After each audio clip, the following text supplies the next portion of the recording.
Will the US government care about the size of these companies, the dominance of those companies, and the income inequality that comes with those companies? You mentioned that earlier, Cem. Like, you could say it's also another very populist topic. Kind of, is it correct that these companies are dominating the equity market, dominating the economy, dominating portfolios, dominating income, wealth creation? If you had them, great. If you didn't have them, you're looking at very different returns. Imagine spending an hour with the world's greatest traders. Imagine learning from their experiences, their successes, and their failures. Imagine no more.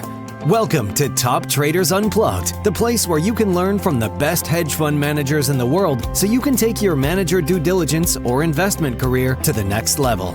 Before we begin today's conversation, remember to keep two things in mind. All the discussion we will have about investment performance is about the past, and past performance does not guarantee or even infer anything about future performance. Also understand that there's a significant risk of financial loss with all investment strategies, and you need to request and understand the specific risks from the investment manager about their product before you make investment decisions. Here's your host, veteran hedge fund manager Niels Kaastrup Larsen. Welcome back to another edition of the Global Macro Series, where today, as usual, I'm joined by my co-host Cem Kasang, as well as our very special guest, Christian Mueller Glissmann, who is the head of asset allocation research at Goldman Sachs, and who's back to help us try and make sense of how investors should allocate their capital in an ever-changing global economy, as well as in a year where we have an incredible amount of important elections. Welcome back to the show, Christian, and thanks so much for joining Cem and I for what I'm sure will be another insightful conversation. It's been a few months since we last spoke. How have you been? Yeah, I mean, it's an incredibly busy start to the year. Lots of changing macro currents, especially this week. So it just feels like a very good time for us to reconnect. Absolutely. And how are you doing in the Windy City, Cem? Amidst a gut rehab of a home. But in some ways, it's spring here, beautiful, but dealing with a lot of other things. As long as it's not a rehab of your gut, I think we'll be fine. Okay, let's kick things off. And perhaps the best way to do this is really for me to ask you, Christian, if you could share sort of your current big picture macro framework and perhaps also add how it's changed since we last spoke, which I think was in September last year. Yeah, I mean, listen, I think, as you know, I like to dissect things in the different cycles, the structural cycle, the business cycle, and the sentiment cycle. And I think, like, coming into this year, there's definitely been significant shifts on all of those fronts.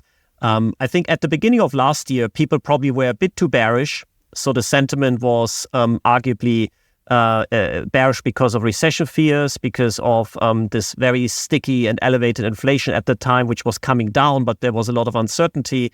And then throughout the whole year, the sentiment shifted more bullish. And we've seen this across the board. Risk premia compressed, credit spreads compressed, vol came in, and it culminated in this kind of Goldilocks type thinking that emerged in the fourth quarter, where it got quite a bit extreme, where the market was kind of expecting strong growth to continue, inflation to come down, and central banks to cut quite aggressively this year. And I think since the beginning of the year, the sentiment has shifted. It's shifted a bit from Goldilocks to a bit more pricing reflation. I called it in my last asset allocation update a reflation flirtation. Because it's pretty early. I mean, it's not like we have phenomenal growth pickups here. I think we see some lead indicators like manufacturing PMIs pick up. We see obviously selective areas in terms of growth looking a bit better after looking quite weak. And that includes China. There's been a bit of better data there. But I think the problem right now is this reflation flirtation turning into desperation? Because you obviously have inflation potentially being more sticky than you'd like. And we can discuss that. So the sentiment is shifting, but it's definitely not at desperation. I think it's still at flirtation stage. So equities are still at all-time highs, and volatility is still relatively low. And I think the business cycle is certainly between a bit of reflation and a bit of bit more inflation right now. And we need to learn this in the next few months. And I think all of us, both policymakers, investors, we want to understand how much the better growth might influence the inflation picture, to kind of understand the growth inflation mix. And I think right now the market, especially equities, are still taking the slightly more benign side. And there's a risk that you get disappointed how much more inflation you're going to have for how much more growth. So I think what's happening is the market is potentially getting very sensitive to growth in the next few weeks, because so far it's digested these higher rates and the stickier inflation remarkably well, partially because there's this perception that the inflation is sticky because of better growth. So if that's not the case, we'll have to be careful about equity volatility potentially having a bit of a revival tactically. And it comes back to what we discussed last time. You remember last time we spent a lot of time on the structural cycle, like the structural cycle being the longer-term trends in growth, inflation, and policy. And what we said at the time is that we are dealing with much more inflation volatility, most likely, much more uncertainty on inflation compared to what we've been accustomed to the last 10 to 20 years. And while the market was happily fading that problem in the last year, we're coming back to it. We're coming back to this idea that inflation is actually uncertain, more volatile, and potentially becoming more of a risk factor in the portfolio on a more sustained basis. And we can talk about what we discussed in the past, the drivers behind it.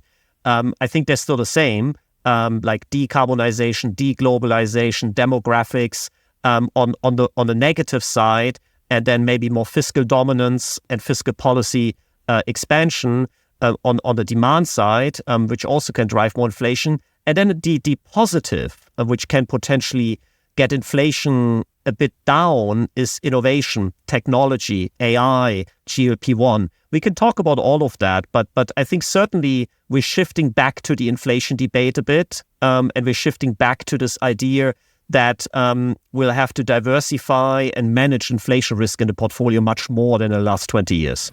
Now, this is a great framework. And before I hand it over to Cem, I just want to stay a little bit longer on the topics you mentioned there, because I'm curious. I'm sure you've done more analysis on this than I certainly have. Last time we also talked about that a good starting point in many cases actually is the 60-40 portfolio. We also talked about how correlation-wise stocks and bonds had been very different from the long term in the first 2 decades of this century. Clearly that's changed a couple of years ago and so on and so forth.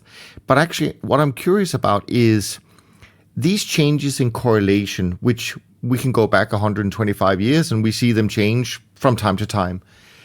But I'm trying to find out in my own head whether it actually relates more to the level of inflation or, as you pointed out just before, the volatility of inflation. And I don't know if you've made any observations or conclusions about what actually the role of volatility in inflation does, more so than the level of inflation, which we can all see, we can all go back and check. But maybe we're not so, how should I say, maybe we don't notice this thing about volatility in inflation.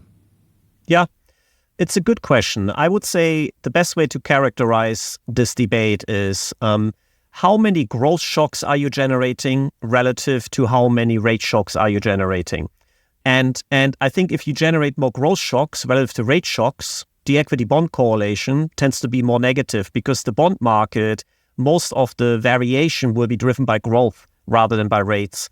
Whereas if you generate more rate shocks, the equity bond correlation will be more positive, because essentially the bond market will be driven by those rate shocks spilling over to equity occasionally. And I think the idea has been that kind of into this year, as inflation settles from a level point of view, you generate less rate shocks because central bank policy is already very restrictive. At least in level terms, you're at pretty high levels of front-end rates.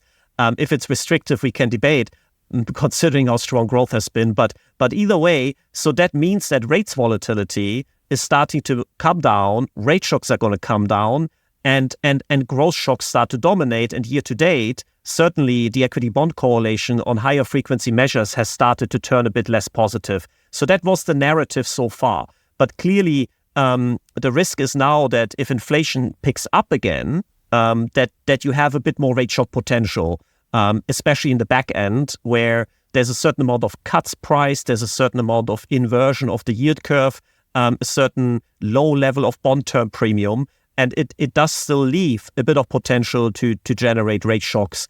And I think in terms of more structural estimates, to answer your question, the two things are actually very linked. Levels of inflation and inflation volatility are very linked. It's the same with rates volatility, by the way. Levels of rates and rates volatility are also very linked. It's just a mechanical thing because you're looking at volatility of percentages, if that makes sense. And as a result of that, I would say inflation volatility and levels of inflation are very closely linked. The only time where this was not the case was during the Great Depression, where you actually had inflation completely collapse and then rebound, where actually inflation volatility was remarkably high without actually levels of inflation being very high. But if you look at periods of high inflation, you find that inflation volatility and inflation are very closely linked. So to answer your question, both of them matter. Both of them will actually, if they're higher, drive higher equity bond correlations. And sadly, this CPI release we just had increases the potential inflation kind of being a bit higher for longer, equity bond correlation not coming down to where we've wanted it to be at the beginning of the year. And it also highlights, in line with our structural discussion, you made that point before. Yes, the last 20 years you had this phenomenal benefit of lower or negative equity bond correlations, which led to the risk parity boom. And we have to be clear, the return to that or the return of that might be pushed out further and possibly less likely based on what we're learning here. Yeah, no, very interesting. And of course, you mentioned the CPI number we just had out this week. Of course, today, or was it yesterday, in Germany, Lufthansa, 16% wage increase over the next 3 years. I mean, there's some interesting things happening when it comes to inflation at the moment. But Cem, let's see where you want to go with this. Yeah, so I would add onto that piece of that conversation, then we'll take it from there. Absolutely, I agree. It's both the level of inflation and the volatility of inflation. The level drives not just less demand for assets because they're higher bond yields, right? Because the cost of money goes up, but also the TINA effect, right? You send money away from equities. It also drives margin compression, so less earnings, but the risk premia goes up across the market, and that increases the risk in risk assets, which also reduces the demand. So I really think it is a risk and a reward, hurt to risk assets. It hurts both on both ends. So both are very, very critical. I couldn't agree more. I tend to agree with Christian on a lot of things. The one thing I don't tend to agree with is that 60-40 should always be our starting kind of point. And I think we've talked about that a bit, but I'd love to dive into that a bit. During to use as kind of the most recent period, we had inflation for an extended period of time structurally, the 70s, right? 68 to 82, equities lost 67% of their value in real terms. Bonds, if you're long duration bonds, obviously you did not do well. I think that's pretty clear, right? Why should 60-40 always be our starting point would be kind of the way I start out. And do you believe the odds are potentially higher that we're amid structural inflation that could last, on and off for a decade? Yeah, no, I think it's a really nice pushback, which I kind of agree with as well. I don't want to say that it is the main starting point or should be the main starting point. It's just kind of how a lot of investors' portfolios are structured. And so it's a benchmark. And also, if you do a reverse Markowitz optimization since 1900, and just ask if you would have invested at the beginning of 1900 for the last 125 years or so, what would have been the optimal asset mix between the S&P 500 and US 10-year bonds? It will actually come out as 60-40. So you kind of often wonder, where does the 60-40 stuff come from? It is actually, over very long horizons, it has proven to be the optimal asset mix. For specific periods, like the 70s, you're 100% right, it was not the optimal asset mix. What I would say, though, is, yes, you lost a lot of money with 60-40 in real terms, but you also did with cash. So the challenge is always not necessarily kind of sitting in cash and not being in 60-40, maybe the challenge is to some extent, what do you own within the 60 and what do you own within the 40? And what we wrote in our balanced bear research, and you might remember we discussed last time, we said for the next decade, if this inflation volatility is higher, you need to diversify that. You need to address that in the portfolio. It might alter the optimal asset mix. Generally, higher inflation is obviously a bit more in favor of owning equities because equities can have real cash flow growth, at least those companies that have pricing power, those companies that have the ability to benefit from inflation and essentially keep cash flows growing in real terms.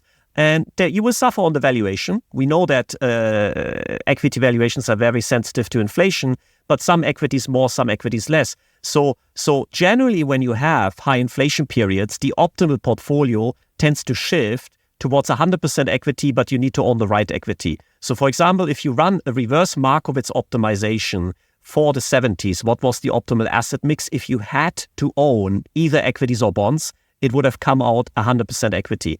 But clearly would have still lost money, but equities were better than bonds. But now to the point, what is the right portfolio? Because you know to mitigate losses, to diversify inflation risk, what we always said is real assets play a much bigger role. I think real assets in the last 20 years, they were less useful because there was no inflation. And if anything, it caused a real problem, which we're dealing with right now, which is leverage. So you had real estate, infrastructure, a lot of assets that have real cash flows.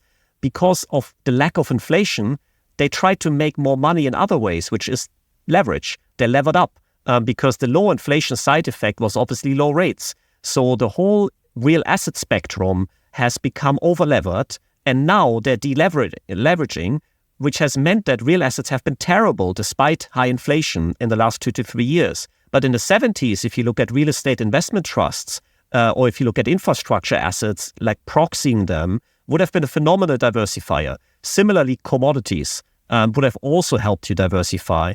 And what we actually did is we did the reverse Markowitz optimization since 1950. You can't go back that far because real assets data history doesn't exist before 1950. And we asked again, if you have at your disposal real assets, what's the optimal portfolio since 1950 up until today, and what was the optimal asset mix? And it came out roughly 1/3 equity, 1/3 real assets, 1/3 bonds. And I would say that actually is a portfolio that I can buy into a bit more for the next decade, considering what we might be facing. There's lots of questions, and we can discuss what real assets, because as I said, there's limited history, there's tips, there's oil, there's gold, there's real estate, which is going through deleveraging, but you can also think about unlevered real estate. And that actually has done much better in recent years. Think about housing, how strong housing has been globally, like residential housing. So that would have actually done what it says on the tin. It would have delivered real cash flow growth, and the net asset values would not have fallen off a cliff. And then you can think about infrastructure dealing with a lot of regulatory risks, no? Like the utilities in Europe, if they're making too much money, they get a tax on them. So there's a lot of problems when you get into the weeds, but broadly the message is 1/3 equity, 1/3 real assets, 1/3 bonds, and then we can talk about the new starting point, which I think makes sense. It's interesting how we look at our world from very different perspectives, but we actually do fall in a similar place. We do some wealth advisory for super high net worth clients and family offices. And our asset allocation mix is actually, from my angle, but very related. We do 1/3 thematic equities. We do a third alternatives. So we do, hedge funds, but that are doing, trend following, global macro, event driven strategies, opportunistic distressed assets, all things that when risk premium goes up and you're getting more regime change actually outperform their own historical, never mind the relative value of equities and bonds. And then the other third we benefit from the value of derivatives. And so we do short dated bonds, but we stack, much like a structured product would, a yield on top, which is non-correlated. People forget that derivatives were created options were created in the 70s. That's not a coincidence. The reason that options, we had the idea of options well before that, but the reason they became listed and became actively traded was because of the capital efficiency they provide. And capital efficiency is critical during a period when yields are going higher.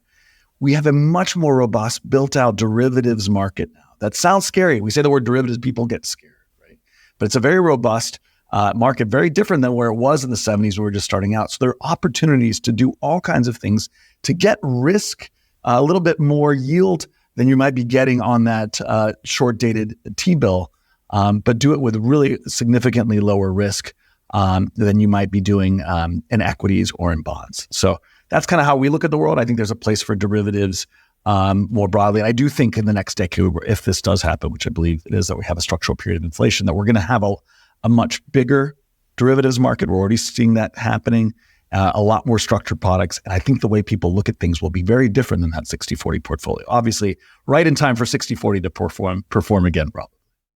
It's quite interesting from where you sit, clearly, Jim, 60-40 is the starting point, right? But from where Christian and I are sitting, and certainly continental Europe, maybe not so much the UK, I'm not sure, but certainly continental, I don't know about what it is like in Germany right now, but certainly not long ago when I started going there, it was nothing like 60-40. It was like 80% bonds, 20% equities.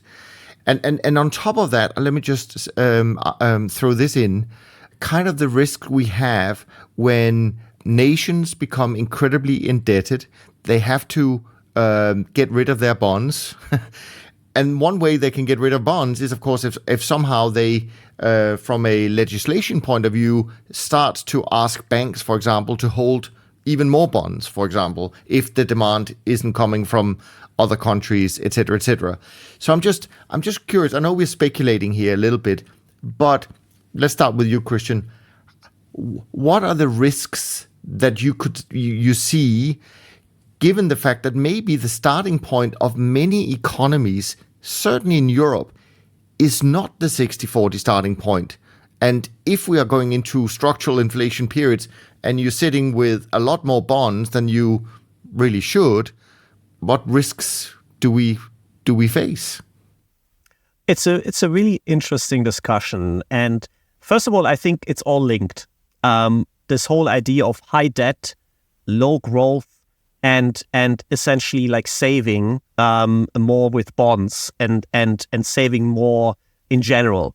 It's just the structural macro conditions that lead there. Japan being one of the most extreme examples, and Europe, where a lot of people say that Japan is the template that Europe might follow, and eventually China as well. Because of certain longer-term trends in population growth and certain type of longer-term trends in productivity. I think there's a lot of economies globally that are facing a very different macro backdrop to the US. And that's not just linked to the macro, it's also linked to the equity market. Like the equity market has just not been a great investment in Europe. And so you could say actually the households in Europe have done the right thing to be in bonds rather than in European equities. Actually, earnings growth in Europe in the last decade, pre the COVID crisis, was zero earnings growth for a decade. And so to some extent, this kind of different allocation mix reflects macro conditions. There's some bad reasons as well. I think the equity culture in Europe has lagged materially versus the US. But again, they're linked. They're linked because if the equity market does really well, it does attract a retail investor. It does actually generate excitement and interest.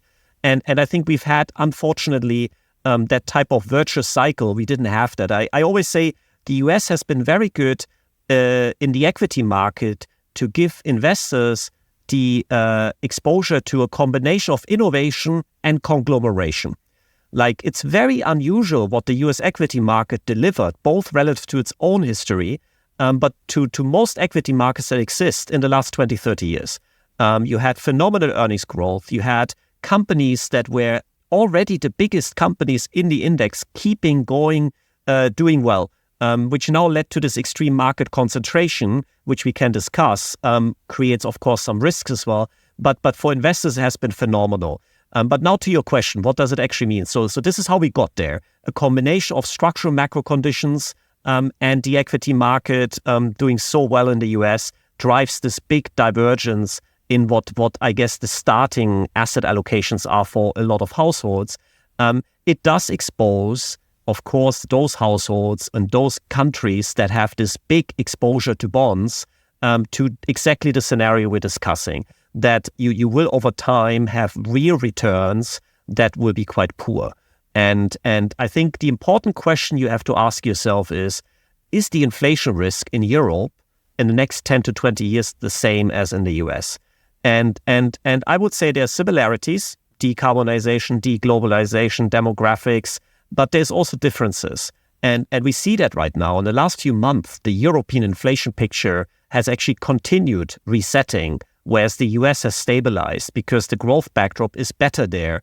And one of the big differences you have in the US is the private sector financial balance is very healthy, very early cycle, and households actually are doing really well. Unemployment rate is low, and the S&P is up, which means the households in aggregate, they actually have a very healthy financial backdrop to consume off, where it feels like in Europe, yes, Lufthansa might have increased, as you were saying, by 16%, but I also heard at the beginning of the week, the chemicals industry in Germany has actually entered the collective bargaining with zero. I mean, that might be just bargaining, but the fact is, they said, listen, we've cut the dividends. We are in a global manufacturing recession. We cannot pay any wage increases. And we have to be clear, Europe is very exposed to manufacturing. Lufthansa is an exception because it's linked to the global travel and leisure boom, with all of us wanting to go more on holidays since COVID. But there's in Europe a lot of industries that are actually not doing that well right now. So wage inflation in aggregate in Europe might actually be much less strong or much less supported than in the US and in certain sectors. So I would argue that in the next year or so, inflation risk in Europe might be lower than in the US. In the next decade, I think they all face similar issues. That's the problem. And there, I think these households with these high bond allocations, and it's not even bonds, Niels, like in Germany, and I am German, as you know, it's very popular to just have money in the savings account.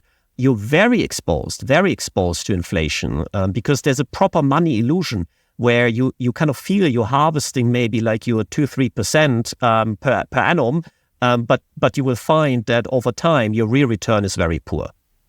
It's interesting again that we approach things from different ways, but come to a similar conclusion. I've very recently been, meaning the last several months, been working more on looking to potentially buy relative value European equities relative to the U.S. And I think that some of the primary drivers for the thesis there are, in fact, some of the things you're saying. I think that the EU is broadly much less likely to have its inflation accelerate relative to what the U.S. is seeing. I think that's a structural issue by the way, not just a 1-2 year thing. Populism has been a thing in Europe for a long time. The U.S.'s inequality has expanded dramatically quicker in the last 30, 40 years than it has in Europe. And I think that creates a potential, this is what we're seeing, where populism is really, as we've seen with Trump and Bernie Sanders and AOC, really vibrant here in the U.S. and not going away anytime soon. But the pushback in Europe is more significant, I think, or people are more used to this. So it's like less likely to go as far. That's 1. 2, from an energy perspective, LNG is coming online and there's overinvestment in LNG. And we're about to get, in my belief, a real reduction in cost for plentiful energy in Europe. If you're trying to create manufacturing right now, you shouldn't be leaving Germany. You should be going into Germany. And so I think that's going to pave the way, especially when you look at prices and a relative value opportunity. It's a really interesting backdrop.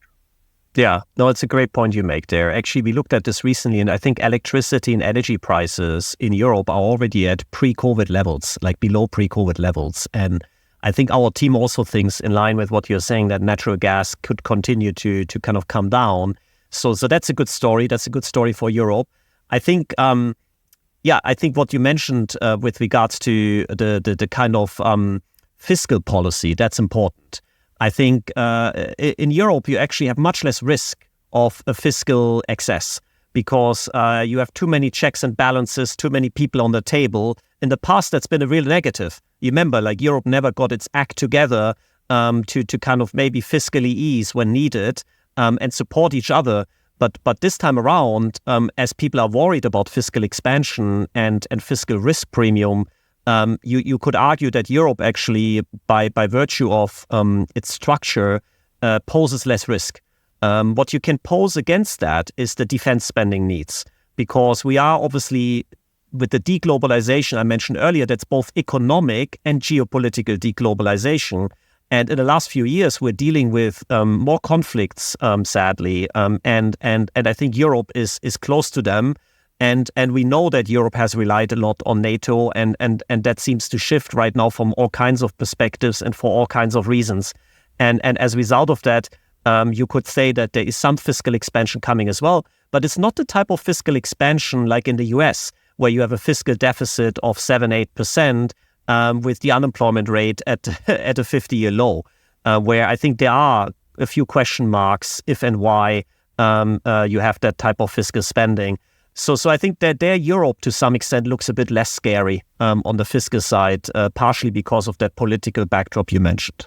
Yeah, I absolutely agree. That's a very good point that you make. And it underpins another thing that, if you look at the 70s and you look at the structural drivers of inflation, just to kind of talk about this thing we've talked about, it really was driven, people point to three things. They say, it was fiscal policy, the Great Society program here in the US and whatnot, the Vietnam War and global conflict, the spending on that. And then the OPEC crisis and resource scarcity.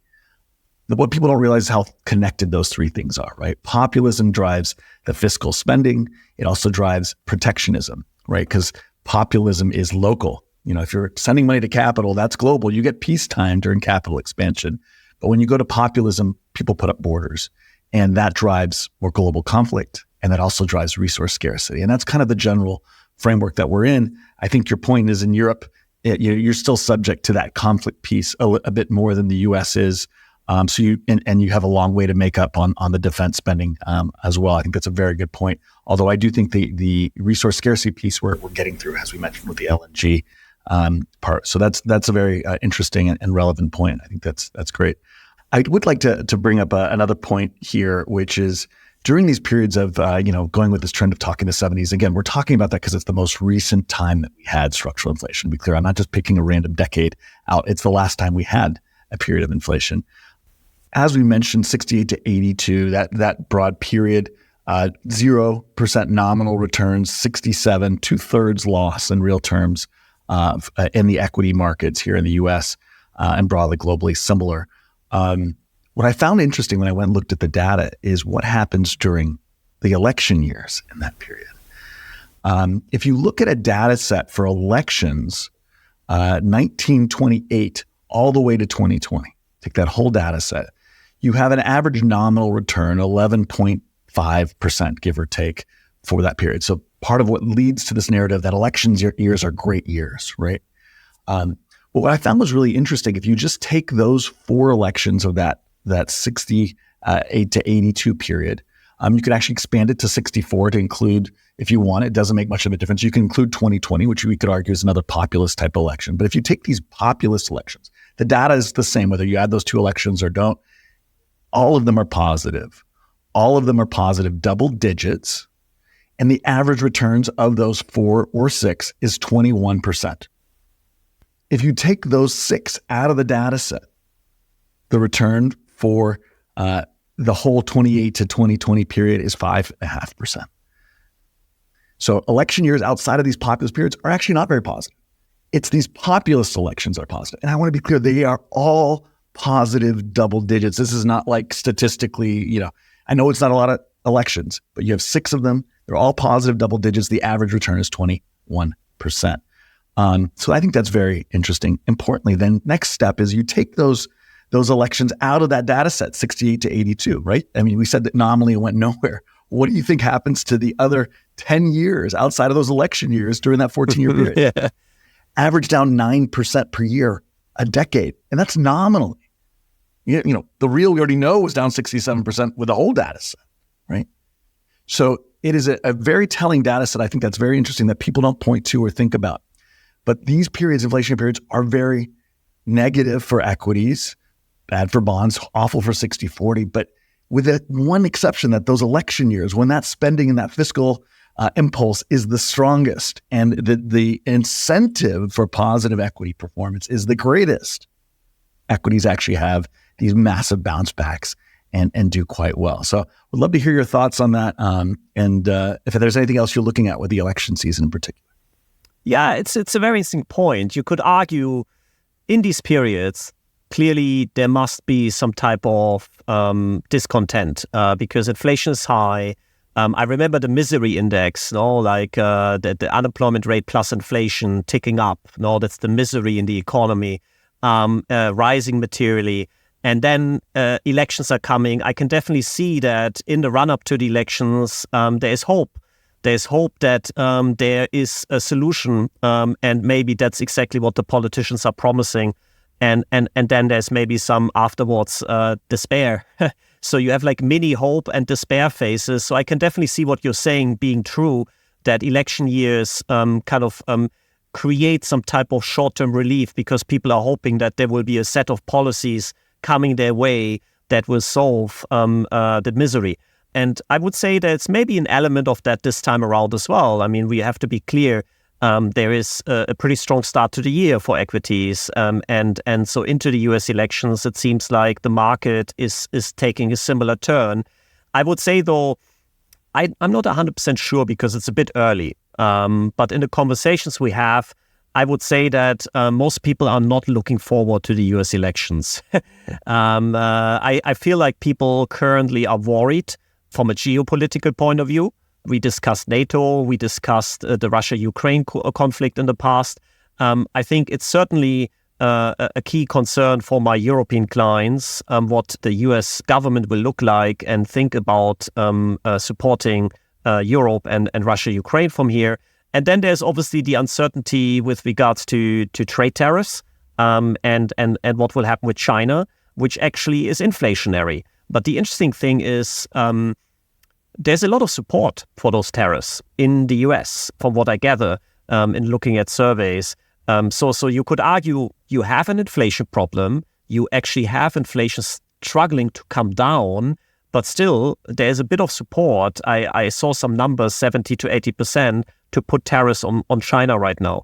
And so it's, again, not exactly the same template looking for solutions for what's not right now. It seems like people are actually still driven more by ideology and driven by deglobalization tendencies. So you have that as well. And then the last thing is obviously this idea of reflation desperation risk, where there's a perception that if you have a Trump victory and a Republican government, the tax cuts could be extended. The Fed might look very different compared to now. And suddenly you might actually have another driver of inflation risk. So I feel like most of my conversation, and it's early, I would say that a lot of my clients are looking at the elections still much more with interest than with kind of trades or direct portfolio implications. But most of my conversations are actually not hopeful in the sense that people are particularly excited about the equity prospects that are coming from the US elections. But I think it's fair to say that what you said is right as well, that elections, like everything we just discussed, is probably more in favor of equities than of bonds. The geopolitical stuff a bit less, but US equities are obviously not European equities.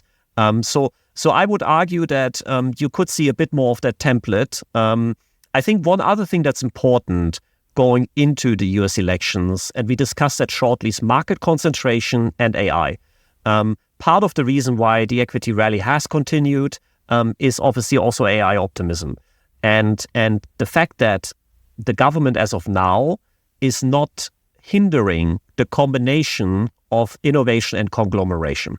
And there's a perception that a Biden victory might actually be less good for the Magnificent Seven. A Trump victory might be better because he doesn't care about antitrust and regulation. At least that's what I hear from my clients. And that matters as well because the leadership and the strength of the US equity market and the global equity market links a lot to AI and the Magnificent Seven. And I know there's not 7 left. Like out of the Magnificent Seven, you're probably down to 4 now. I don't know, depending how you measure it. But certainly it does feel like this also plays a role into the elections. Will the US government care about the size of these companies, the dominance of those companies, and the income inequality that comes with those companies. You mentioned that earlier, Cem. Like you could say, it's also another very populist topic. Kind of, is it correct that these companies are dominating the equity market, dominating the economy, dominating portfolios, dominating income, wealth creation? If you had them, great. If you didn't have them, you're looking at very different returns. Yeah, I think you bring up some very interesting points. I'll kind of push back on some and agree with a few others here as it relates to election years. I think that wall of worry is part of why. You have this broad period of worry, right? But then you go into this election year, which, again, historically, to draw it out, not just those numbers aren't just relevant that I gave you, but that every year, except for Nixon getting reelected and then eventually getting kicked out of office, mind you, every year was a year of turnover. 2020 was a year of turnover. It feels like 2024 might be a year of turnover, right? There are years where we don't get incumbents winning. It's bad to be an incumbent, right? And during those populist periods, it's difficult, right? And that leads to the incentive to have to do something. And you have the levers of power, right? So I think that said, it tends to be a holding pattern year two, in the sense that there's a pause. People are waiting to see who gets elected. So there's less likely to be, is Taiwan going to invade, China going to invade Taiwan this year? No, they're waiting to, there are all kinds of things that are less likely to happen right now that can happen afterwards. So I think between that holding pattern where things, some risks kind of subside for a year, the wall of worry, and then this idea of turnover incentive for more fiscal policy, and now we're seeing a lot of these things still happening, right? Behind the Fed is now all of a sudden December announced that they were going to choose in an environment that seemed very much stagflationary, choose growth over inflation, right? That rhymes with all these years. That's what happens, is this broad choice to stimulate. When given a choice, we're gonna stimulate in these years. I think importantly to say the name Trump, I think that's important. Only Nixon was said that he could go to China, right? I think there's an argument that a Trump election, yes, you have to worry about tariffs or whatnot, but that bluster is actually the one thing that could potentially, he may be much more likely to make a deal with China ultimately, to try and use that leverage to kind of win something and then make a deal. I think that there's at least that perception, which I think needs to be thought about as we get later in the year, that might start to drive some more positive. That, yes, he's very populist, but what did he do in actuality? He gave tax cuts to the wealthy, right? So you could have a very business-friendly situation despite a very populist rhetoric, is I think the end takeaway there. And I think that despite all the fear, I think we need to look through that a little bit to see in this wall of worry what might actually be, if you turn it a little bit, may look a little different come the end of the year. And that perception could very much change as it relates to Trump. So I think that's important to think about in the context of what we're seeing this year. But an important year, to say the least, an important election, and what comes on the other side of it is probably even more important as we take a picture here.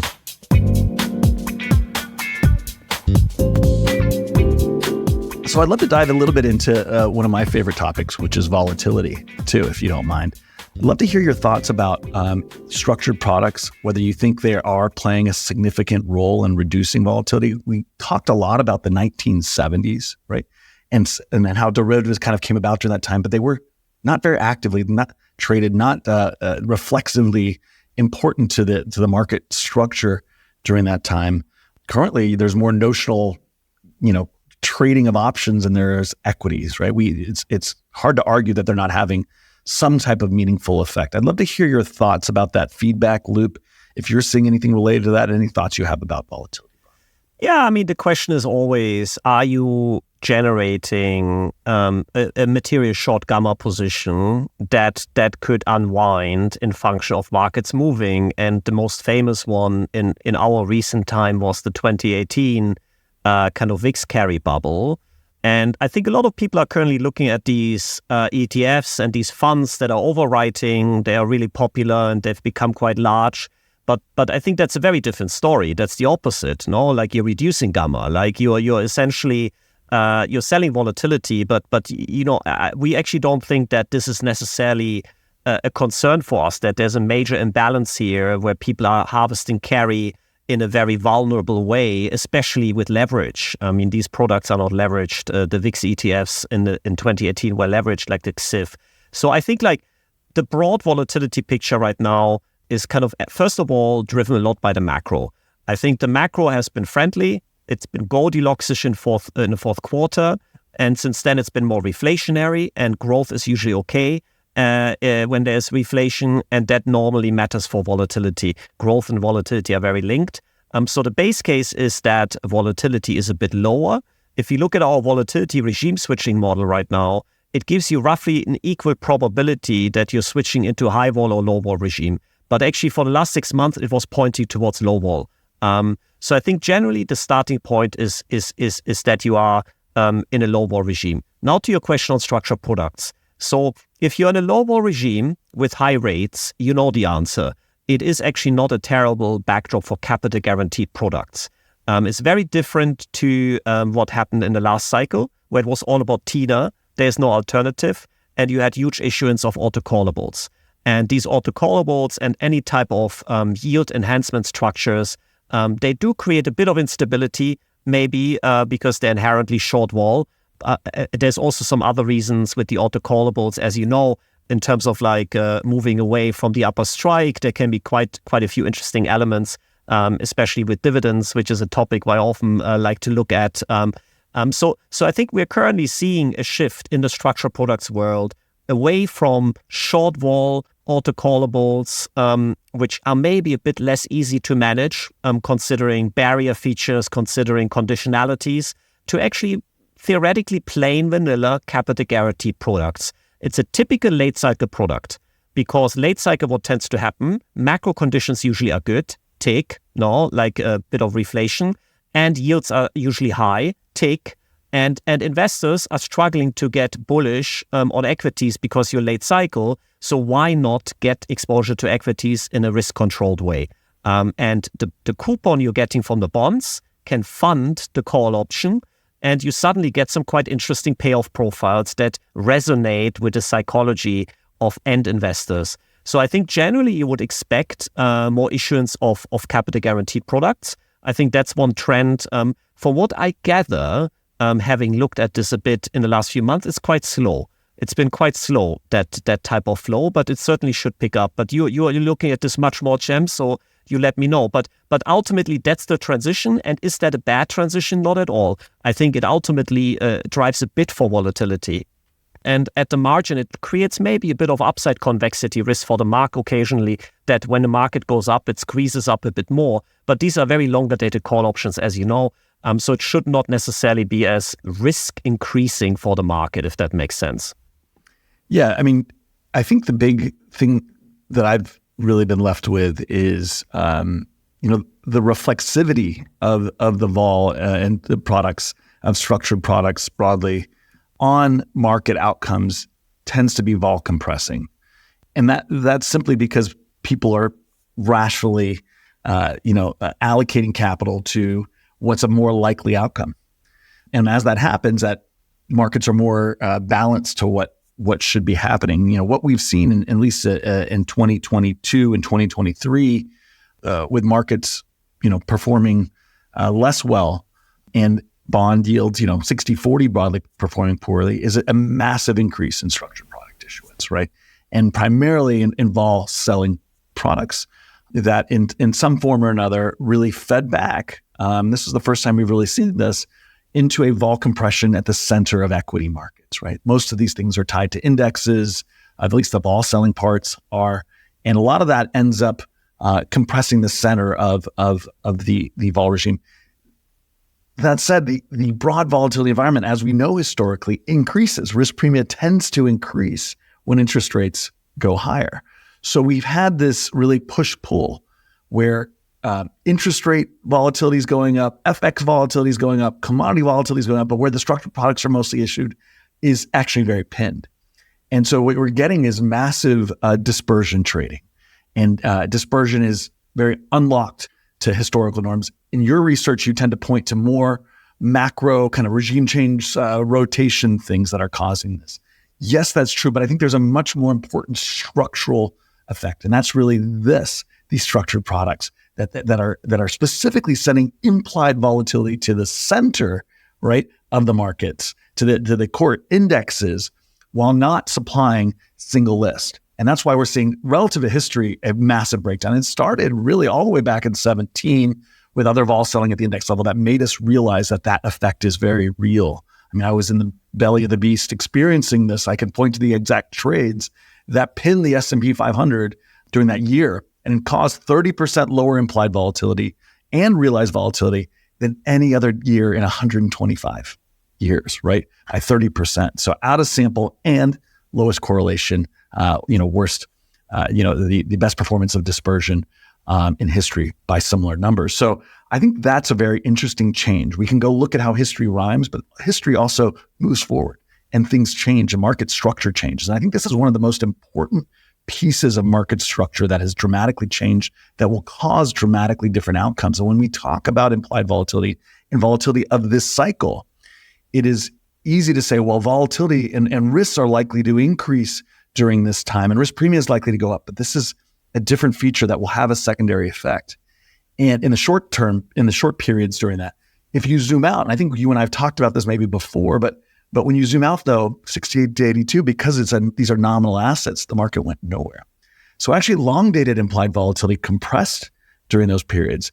And I would argue, even though short-term volatility was about in line, if not a little higher, I would argue that you're likely to get shorter-term volatility compression because of these products that might actually tie into that longer-term trend as well. And it might be very bearish for implied volatility in the next decade. So, yeah, it's a very interesting discussion. I think we discussed that before, I remember, because in the last 10 to 20 years, you had this increase in vol of vol, where actually you generated a lot of convexity, like especially downside convexity, obviously in the big bear markets, but in general, you had a lot of very fast and sharp volatility spikes and sharp corrections with very negative spot vol correlation.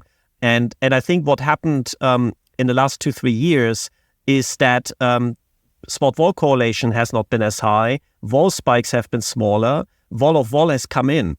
And it has a lot to do with the drivers of volatility.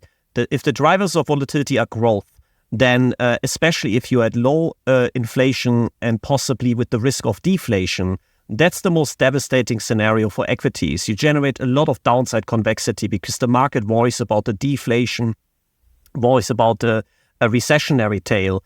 And these are the things when you have equities easily correct 10, 20, 30%. Whereas with inflation, first of all, as you were saying, these are nominal assets. It's not as scary. And we certainly learned that in the last 2-3 years looking at earnings. If you look at earnings in the last 2-3 years, they were fine. And yes, there were a few factors that might have helped, which are not related to inflation, but equities are a nominal asset. But there's one very important feature is inflation is very autocorrelated. It trends. So it takes a long time to go up. It takes a long time to go down. And that means that by extension, it takes longer to generate the price movements. The information aggregation is slower. And that actually means you don't generate the same convexity, which means that skew has collapsed, I'm sure you've seen. And I think it also means, and Niels, that's your area, that obviously trend following works. And we showed that before in periods of high inflation. Doesn't matter if it's rising or if it's falling. Usually trend following delivers among the best returns and actually among the most important diversification benefit, because the inflation being autocorrelated tends to drive more autocorrelated price behavior, in particular in the assets that can drive inflation like commodities. And then you suddenly have the ability to capture those things with relatively simple type trend following rules really nicely, and you generate breadth and in the trend following, cross asset trend following. So I think that has been a core feature and a core discussion with people who don't like real assets, because they just say, I can't own real assets because of ESG constraints, because of the leverage I don't like, because they're very volatile. It's not easy to get liquidity. Like a solution can be to just think about allocating to trend following, which has that characteristic of benefiting from elevated inflation. I'm of course incredibly pleased that you brought that up, Christian, and of course I was extremely surprised to hear that Jim earlier in our conversation said that even he's now looking at trend following. So I can see our conversations really grow from here. But actually, you did something that I was meant that I wanted to do, because we're coming up to the hour, so we're sort of starting to slow down the conversation a bit here. We started with your big picture framework. We started with the 60-40 as a kind of a starting point. We've gone all the way down to kind of the microstructure of the markets just a few minutes ago. And then you kind of started to open up a little bit about sort of other things to have in your 60-40.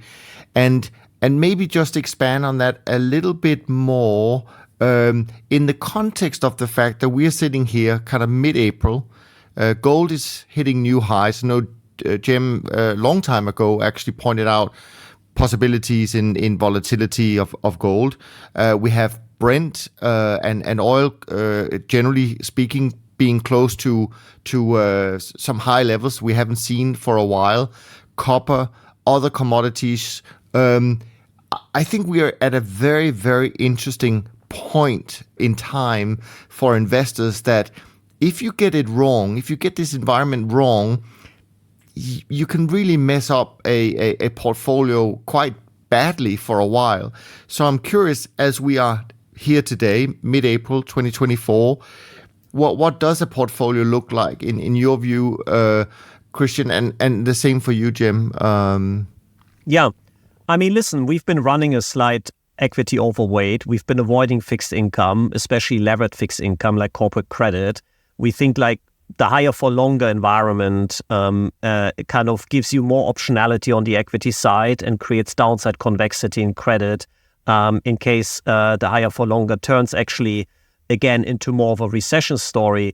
But at the margin, as I said, like you want to be relatively balanced. I think the bond market, in my view, does at 4.5% yield provide you a buffer for growth shocks. So if you have a geopolitical risk, if you have a financial imbalance, if the CRE problem in the US turns into a savings and loan crisis, and you do actually have these concerns coming back, I think the bond market will be very reactive to that, and the Fed will be very, very reactive. We have to be completely clear, while we are worried about inflation completely getting down to 2%, it's already come down quite a bit, giving the ability to central banks to react if there is something serious happening. So I think like you want to think about balance, but equity has been our preferred asset class. The challenge you have in equities is the strength of the start.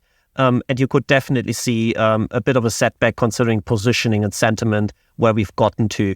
And there's two types of risks you worry about. One of them is a growth shock. And I think the bond market might help you with that. And the other one is that the sticky inflation generates another rate shock, a bit like what we had in the summer of last year and in 2022. And we discussed that at the beginning. More rate shock than growth shock risk means equity bond correlation positive, which means 60-40 down together, which can easily then exacerbate the downside volatility because people obviously need to de-risk.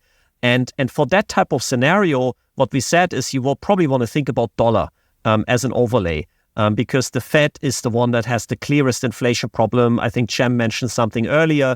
And as at the margin, we heard yesterday from the ECB as well that they are gearing up for the June rate cut and they're willing to decouple, which I think they have been not saying as clearly, and the market has not believing that this will be possible. So I think it's all shaping up for the dollar to help you a bit, at least in the near term.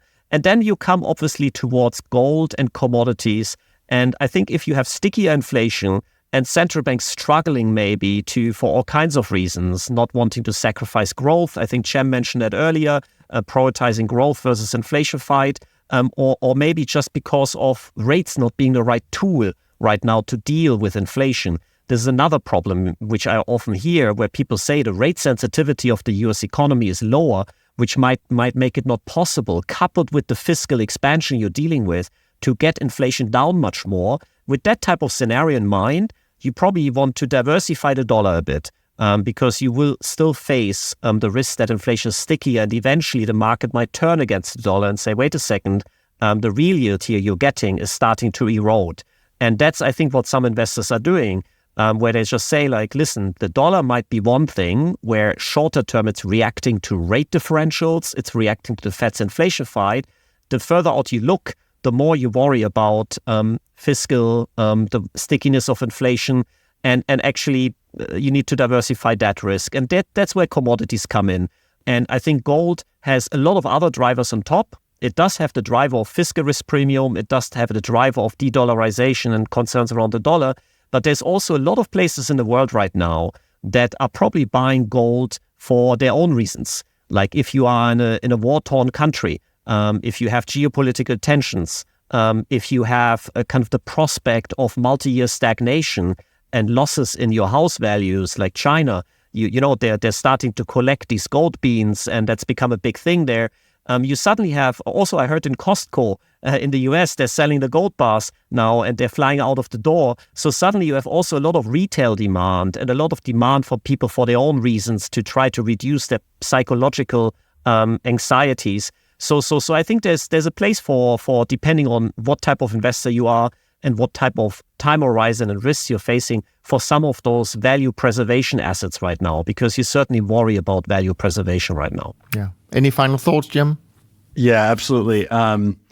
So thematic equities, yes, that includes commodities for sure. But where's the money going to be coming from? Not just election year, but broadly during this period, government. The mouth of the fountain, infrastructure, national defense, healthcare, housing, deglobalization, onshoring, nearshoring. That's going to be a trend that's here for a while. High DCF businesses, go back to the basics, right? Invest in the economy, not in the market. I think we lump those two things together. The economy in real terms grew very well, 68 to 82.